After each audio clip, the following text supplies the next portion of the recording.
guys. No. Welcome to CSL TV. I just hope you guys are having a beautiful, blessed day. Now, if you're new to the channel, this is just a review, a reaction, as well as an informational channel. Hopefully the informational part help you and someone out, and we're just gonna watch some videos and talk about them. If you've been rocking with me, I just gotta say thank you so much. I appreciate the love, the comments, the feedback. I know I haven't been too active, but I'm kind of dealing with some of the stuff I kind of told y'all about. And, you know, today is an okay day. But I don't want to make this intro too long, so y'all already know. Let's get it. Your actions that night took my partner, my world, my everything! In court, things are about to get heated. Today we're looking at 3 of the top confrontations that happened right in the courtroom. Number 3, a husband's wrath. First up is 22-year-old Alondra Marquez. She's standing in the San Diego court for gross vehicular manslaughter while intoxicated and DUI causing injury. On March 23, 2019, Marquez left a Hillcrest bar super drunk and got behind the wheel despite her friend's warnings. She drove at over 100 miles per hour, almost twice the speed limit, and rear-ended a Lyft car. Both Marquez and the Lyft driver survived the crash with minor injuries, but sadly, the 2 Lyft passengers weren't so lucky. Andy Lynn suffered a traumatic head injury, and Zhao Pham died at the scene. Now back in court, Pham's partner takes the stand to face Marquez. We were together for almost 11 years until your actions that night took my partner, my world, my everything! You still don't have no remorse in your heart. You are very shallow, aren't you? You're a very shallow person, aren't you? Then show remorse! Show that you care! I'm chilling. Dice are rolling, the wheels are spinning. Show that you care and that you have a heart. Your actions have said others. I don't care to know you. The only reason why I do know you is because you murdered my partner! Marquez pleads guilty to the charges and offers an apology to those affected by her actions. Although I don't remember, I realized that I really messed up. Clearly, I took someone's life, unfortunately. I just want you guys to know that I didn't do it on purpose, but I'm sorry. I know you guys are hurting. But the judge believes her apology isn't enough. An accident is something that's not avoidable. This was avoidable. Alondra Marquez received the maximum sentence of 13 years and 4 months. Man. Y'all felt that? 11 years, man. 11 years of somebody that took this, man. That's hurt. That hurt. I know what it feels like so much to lose something and someone you love, you know what I'm saying? But in this situation, it was a result of drinking and driving. Motherfuckers texting and driving on the phone and driving. That shit is annoying. I'm sorry. If you do it, you need to stop. Now, this situation was a drinking and driving situation, but we did not say we haven't heard texting and driving situations like this too. So y'all need to stop doing that. And 4 months. Number 2, karma always wins. We're now in West Palm Beach, Florida. David Anthony is standing trial for the kidnapping and murder of his separated wife, Gretchen Anthony, and he's looking at a death sentence. In March 2020, Gretchen Anthony went missing. Friends and family were getting texts from her saying she had a serious case of COVID-19, but she wouldn't answer any of their calls. Police started investigating her disappearance and found evidence and security footage that led them to believe she was murdered. I heard a really serious woman scream, like just screaming, like she was being attacked. And then I heard her scream, "No," and then I heard something about "it hurts, stop it." The scream was really serious. And the main suspect, her separated husband, David Anthony. He was arrested and charged with second-degree murder and kidnapping. Warrant for your arrest, and I'm going to explain that when we get back to the... Excuse me? What? Homicide. For who? Who do you think? That's why I asked the question. We'll talk about it at the headquarters, okay? During the trial, David admits to killing Gretchen and burying her remains. Violations of the COVID pandemic as an end-of-the-world prophecy, an Armageddon that I felt compelled to escape no matter the cost. Instead of being a man, I chose to be a coward.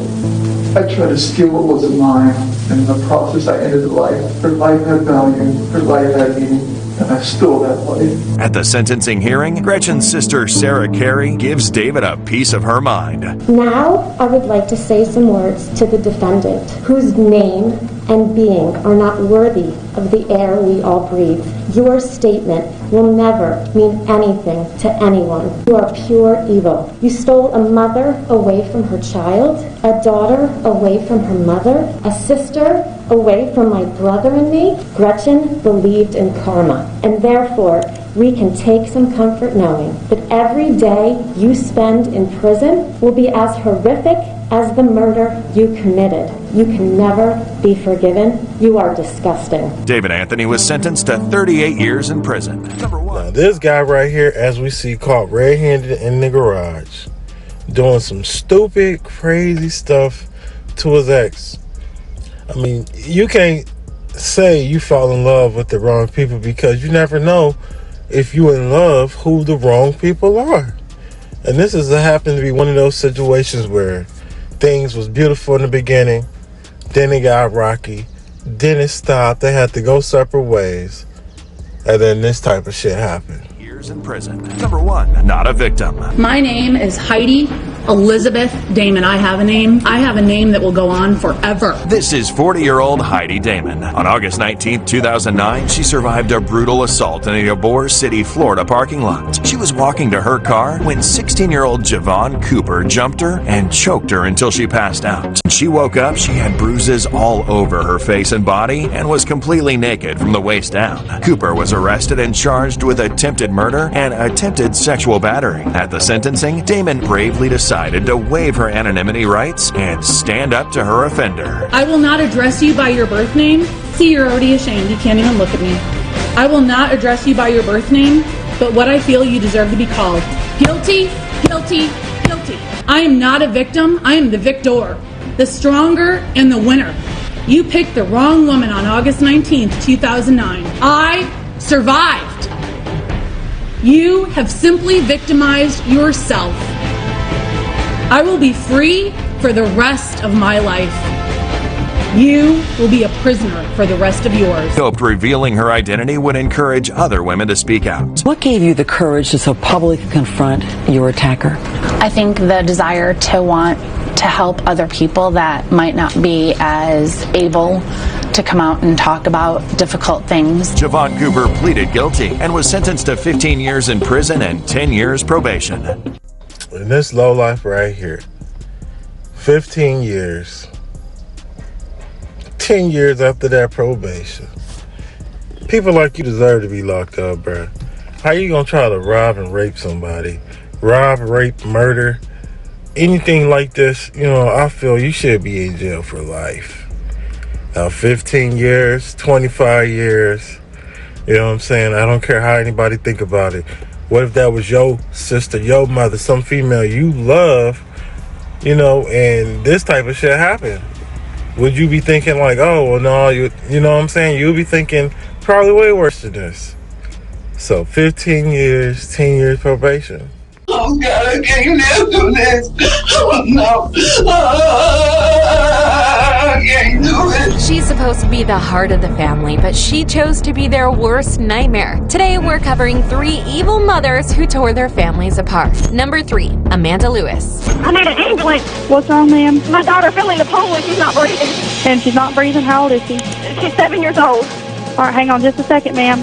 Oh, God. Her lips are purple. What do I do? Water's just coming out of her nose. Hurry. This is 29-year-old Amanda Lewis, mother of both 7-year-old Adriana, who was diagnosed with ADHD, and 6-year-old AJ. In August 2007, Amanda made the 911 call after finding Adriana drowning in the pool by accident. Emergency services reached the house in minutes, but it was too late for little Adriana. I brushed her hair, I kissed her, I hugged her, I touched her because I knew that it'd be the last time.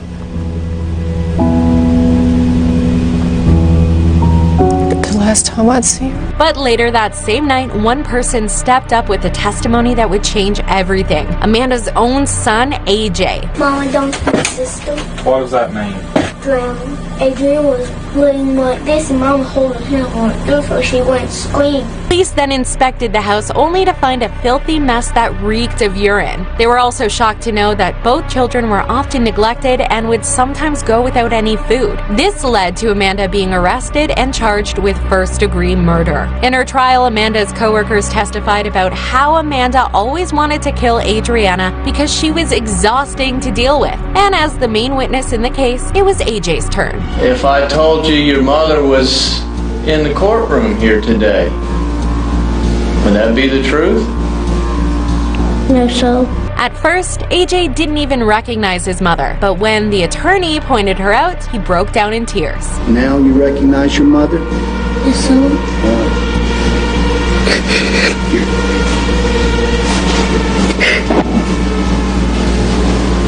AJ then recited his story once again, saying his mother dunked Adriana in the pool as punishment because she had sprayed window cleaner over the TV. Amanda's defense argued that this story was unreliable. The jury eventually found her guilty, and she was sentenced to life in prison without parole. Amanda still maintains her innocence and believes someone had coached AJ into telling that story. So you mean to tell me you murdered your daughter because she was ADHD, hyper, needed a little bit more loving and caring for you to be able to, understand why she's the way she is. I mean, she is a part of you and the person, y'all decides to have this kid. So I just don't understand why people be thinking like that. Like, I could never ever think like that towards my children. They're just sad to hear people, is in the world actually doing shit like telling that story. Number 2, Deja Watkins. In December 2014, 20-year-old Deja Watkins gave birth to a beautiful girl named Janaya. After suffering through a tough childhood, Deja promised to give Janaya the love she never received. Unfortunately, she didn't deliver on her promise when neighbors heard her shouting and Janaya crying. The police showed up and found her apartment smelling of weed and later arrested her. Deja was diagnosed with postpartum psychosis in addition to traces of marijuana in her system. The police then took Janaya and left her with Deja's aunt, Deborah Stewart. Although she was prevented from spending time with her daughter, Deja would often stay at her aunt's until March 16, 2015. Sunshine, I want to take of emergency. Somebody please send the police, please. I need you to take a deep breath and tell me what happened. All I know is my son came in here and woke me up and said, Mama, the baby's dead. And I'm like, what are you talking about? Can't talk to my son, brother. How old is the baby? The baby is 3 months. Oh my God, what is you? The police shortly entered the house and confirmed that baby Janaya was deceased. The apartment immediately became a crime scene and all family members were brought in for questioning. Oh God, I can't live through this. Oh no. I can't do it. Deja, on the other hand, was disturbingly calm. Do you understand all that? Do you understand what I read to you? Or do you have any questions on it? After refusing to cooperate, Deja was sent to a mental facility where she received psychiatric medication. 3 days later, they tried with her again. This time, she had a story to tell. She then explained the gruesome details of how she murdered Janaya because, quote, demons were around and wanted to take her. Deja was charged with the murder and pleaded not guilty by reason of insanity before being transferred to a psychiatric facility. In February 2017, she pleaded guilty to the murder and was sentenced to 15 years to life in prison. No. For her to have the mental issues she have, nobody should be around her. Just for the simple fact, if she ain't on her medicine, she ain't talking right, acting right, you ain't witnessing she on her medicine, then there's no way y'all should be letting her, be around anybody like that. Just for the simple fact, y'all see how she was acting, y'all see what she was doing. Then they took her to the crazy place. You feel me? It's like, why? I felt like this could have been prevented. Life in prison.